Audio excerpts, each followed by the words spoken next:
আজকে ডিউটি করতে গিয়ে আমাকে যে ছাগল তাড়াতে হবে এটা আমি কখনো ভাবতেই পারিনি। তো অন্যদিনে থেকে আজকে সকালটা ছিল একদমই মেঘলা মেঘলা। তারপরে ভাইজিকে সঙ্গে করে তাকে টিউশনে দিয়ে আমি চলে গেলাম ডিউটি। 7:10 ডিউটি ঢুকে মারাত্মক লেভেলে সাইন করেছি, ছোট বড় সব মিলিয়ে। এবারে খাতা ফাতা ছিঁড়ে দেবো।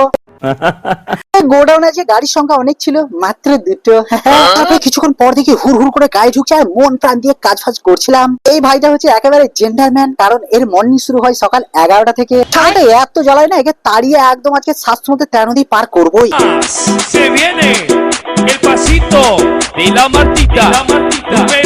ছাগল পাগল তাড়িয়ে আমার মাথা তো বনবন করে ঘুরছিল। আগের দিন বৃষ্টির জন্য কিছু কিছু জায়গায় সমুদ্র হয়েছে, তোমরা চাইলে এখানে নৌকা ছাড়তেই পারো।